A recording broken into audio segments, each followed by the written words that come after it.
Well, I want to give you some more insight what I think is going on with Vladimir Putin and actually what's inside his head because I have to put myself in his shoes. It's kind of hard to imagine myself putting myself in his shoes as a leader of a country, but I know if somebody tried to kill me, my first thought would be to get him back.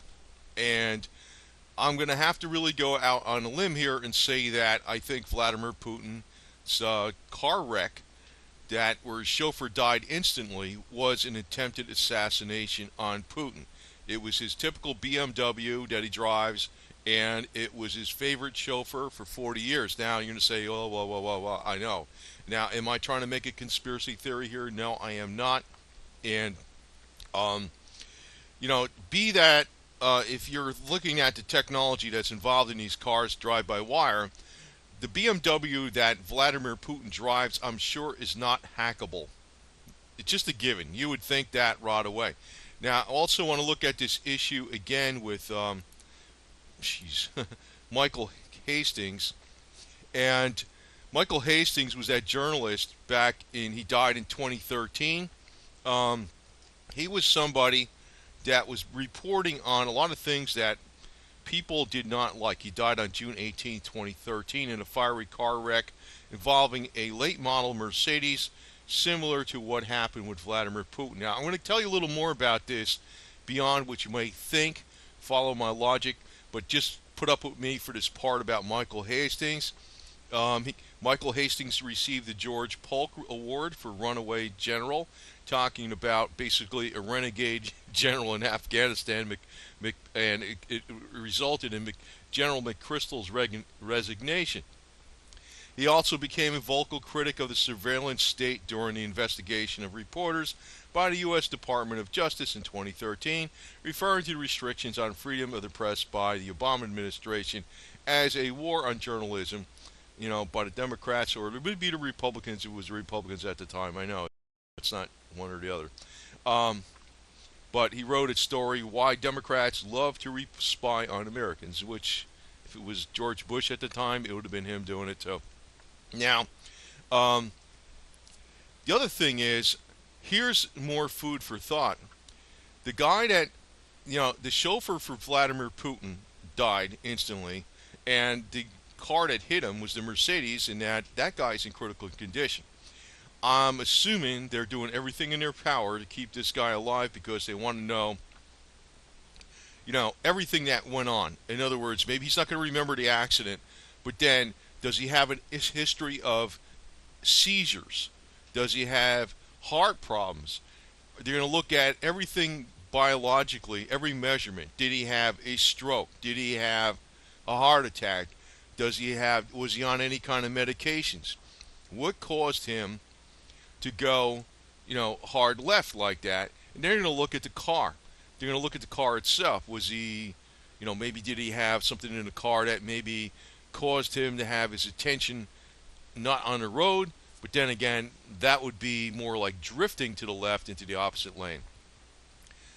So if it comes out that this guy that hit the car that Putin likely could have been in and killed his chauffeur, if it turns out he has no history of epileptic seizures, he's got no medical problems, was just driving down the road, he's got maybe a really good driving record, he's a model citizen or whatever, they're going to start really suspecting that something, the car's wrecked. Maybe they're not going to be able to tell if it was the computers were hacked into or anything like that.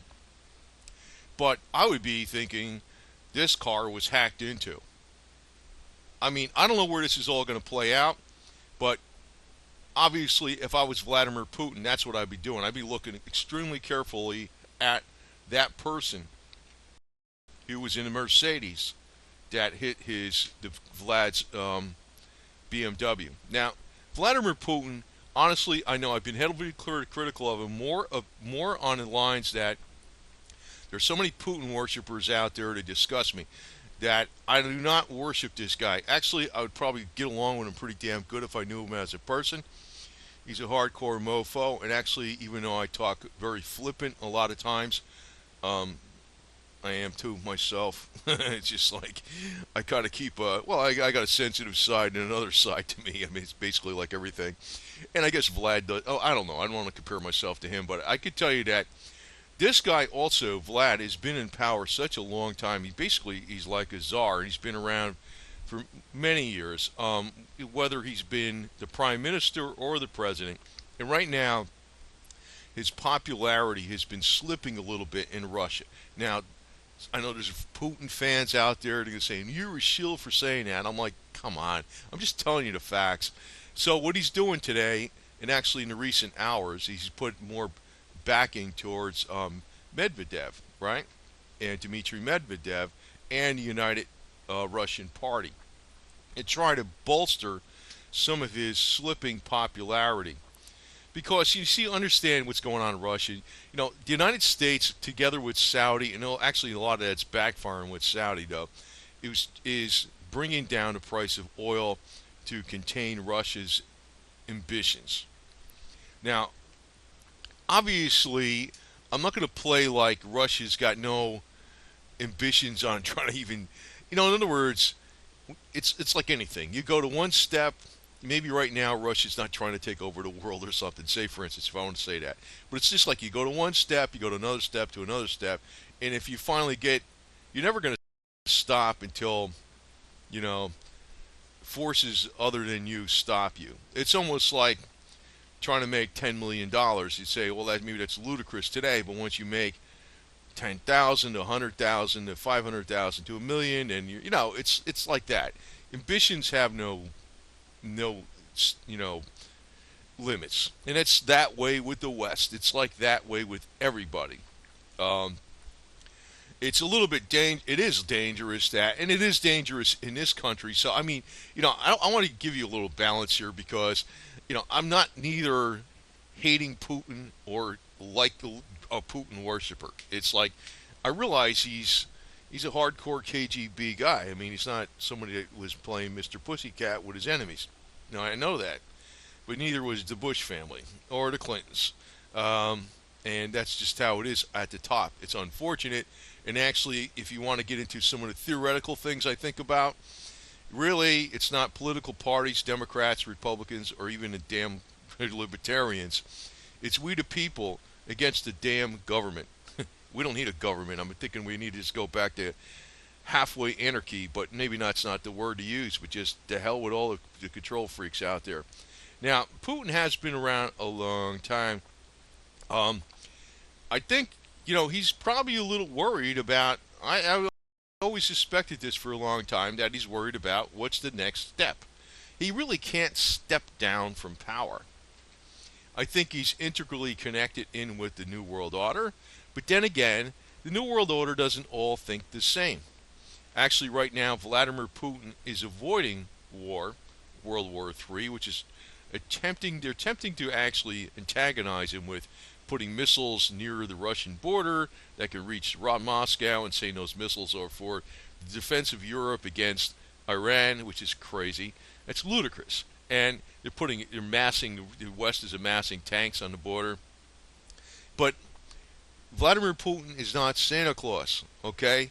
I mean, come on. I mean, it's like, I can tell you honestly, if you really think about it, it's we the people against all these damn governments. Somehow, they always shape us and mold us into picking a side, and then we kill each other over that. Bullshit. That's what I say. It's we the people against all these governments. Now, Vlad, I think this was a bona fide attempted murder on him. I mean, really, some people would say to me, oh, you're such a conspiracy theorist. But, when Michael Hastings was driving down the road in a 25, 30 mile an hour boulevard on June 18th, 2013, at, I think it was 4 a.m. in the morning, his car suddenly accelerated. They showed this, went through like a red light, and veered sharply to the left into a pole. A Mercedes drive-by-wire. So what happened with Vlad's BMW? It got hit by a Mercedes, suddenly veered to the left. They find out this guy's never had epileptic seizures. He's had no medical problems. He's a stable citizen with good credentials. I mean, the Russian you know what the Russians are going to think, and it's going to be what I would think. It was an attempted hit, no doubt about it. Now, Michael Hastings also was worried that before he got into that Mercedes, his own Mercedes, he wanted to drive somebody else's car. If you recall that, he was requesting a neighbor to borrow their car. Yeah, I would have let him drive my little Suzuki Jeep, but that probably wouldn't have helped. Maybe the El Camino with a 4x4 bumper on it or something. I don't know. But, yeah, you don't mess with. I tell you the truth, you got to be. Well, you got to play maybe a little more like size 7 because I don't get extremely serious on here because, I don't know, it still probably puts me in danger. Who the hell knows, man? But we're probably going to wind up over this incident. I think this is, well, I don't know. I mean, I really don't know for freaking sure. I mean, what do you think I am, Karnak the magician?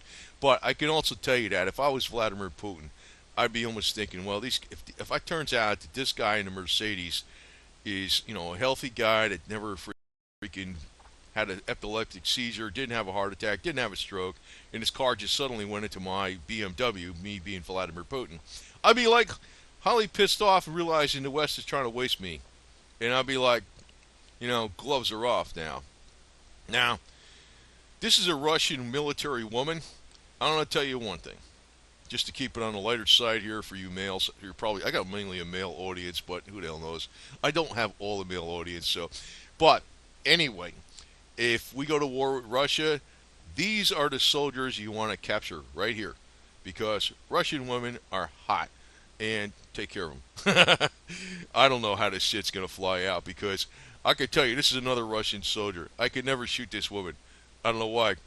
You know, you look at her and I'm saying to myself, a Russian soldier. But anyway, I didn't want to present any images in here with the Russian military firing off nukes and stuff. The reality of it is they got all kinds of equipment. They got more nukes than we do in the United States. Their military is pretty well revamped to much more modern standards in some ways than the United States. But the U.S. military is still stronger than Russia. But here's the caveat. If Russia and China are combined together, that could very well be a problem for the United States, especially if the dollar is starting to crash. So, I don't know. I think the writing's on the wall because, you know, here's the real caveat. Here's the real reason why. The United States has basically turned away from morality. I mean, I don't want to get into strict morality like you're a Bible thumper, but we become corrupt. Pretty damn bad. That's something the Russians have always been accusing us of. It's like even before there was Jesus, and you look at other societies even before that time, with Babylon, and you know, even the Romans, okay, that was after Jesus, you know, when they fell apart, but still, a lot of things, basic principles have always been there in humanity. In the United States, they just veered away from it. It's ridiculous what's going on. Now, I don't want to be extremely religious about this, but you know, there's one thing I've always looked at, and I think it's important, is the Message of Fatima on October 13th, 1917. We're coming up on that 100-year anniversary, which is kind of interesting, which a lot of people are predicting to crash at $1 and all this kind of crap around this time. I don't know what's going to happen, but you know, I just hate to say it. I don't want it to be without being extremely religious, but it's like what comes around goes around. Our inner strength is based upon, you know, I guess you call it morals, but maybe they're not just like universally recognized morals. What we got going on today in the United States is some really wacky stuff that's never been, you know, on the face of humanity that I know of. And I think the United States is in for a fall. Now, that's not to say that Russia's got everything all perfect over there. I know they don't. Actually, this is going on throughout the world. Actually, humanity is probably in for a fall. And the Message of Fatima was a warning to the human race that if mankind does not stop offending the Lord through its immoral actions, that Russia would be used as the instrument that would chastise mankind for its sins. Not to say that Russia would be the evil one, but Russia would be the instrument which would be used against mankind to chastise mankind for its sins. Now, I'm looking at this event that just happened with Putin. Well, let me put it. I've been, I don't like, I'd rather be doing this YouTube because I'm really. It was like a lot. It was like being a pressure cooker, being around people with higher ambitions, and I actually learned a lot more on my own doing this YouTube type stuff. Got into a lot more divergent areas. I could say that, but I could tell you from my experiences before that I'm more than highly suspicious this was a hit on Vladimir Putin. And even if they can't prove it, I'm sure in Vladimir Putin's mind, he's thinking that it's a very strong possibility. And it's going to affect his future actions. So, the world became a more dangerous place, so it'd be nice if we get invaded by the nice looking Russian honeys in the Russian army, but I don't think that's going to happen. It's not going to be that way at all. And a lot of times people in other countries do not share some of our values in the United States. And that's another issue because a lot of values in the United States are kind of going downhill because people are, well, it's amazing what a lot of people of the younger generation don't even know about today. Some of the, I realize because I even put some videos out about the war between the states and some other things that happen on history. Most people don't know anything about that kind of stuff. They're just interested in 10 biggest fails or something like that, or people slipping on the ground and stuff and stupid stuff, which is usually on YouTube left and right. I think this is serious business, man. We shall see. I don't know. I mean, I'm not looking forward to doom and gloom. I don't like it, to tell you the truth. But I think it's reality. And what can I tell you? This does remind me of an attempted hit on Putin. It's very, very much akin to what happened to Michael Hastings, except it wasn't Putin's car itself. It was a Mercedes that was being used to hit Putin's BMW. Now you also have to remember, even this in 2013, Michael Hastings, he's driving down the road at a normal speed. All of a sudden, he accelerates very hard, and he steers at 80 miles an hour to the left into a concrete telephone pole with precision. So yeah, I mean, I think it could be done. And like I said, I'm repeating myself. If they go investigate and they find out that after Vlad looks at, they look at what happened with this guy. Does he have seizures? Does he have heart attacks? Does he have strokes? Does he have a nice, fine medical history? Does he have a good driving record? Is he a good citizen? And, if he comes out and he says, I don't know what happened. He says, I wasn't doing anything in the car. Just all of a sudden I know is I was in an accident, and then here I am in a hospital, and he survives it. Well, you know what they're going to be thinking. And you can ascertain what the result of that is. That's going to be in Putin's mind. So, not good, but let's just hope we got some peace and roses, and the good American people and the good Russian people get together, and we both fight our stupid governments. I'll leave you with that thought, because it's not about politics. It's like us, the people, on all sides of the world, against all our stupid governments. They're all screwed up. That's really what it comes down to. Over and out.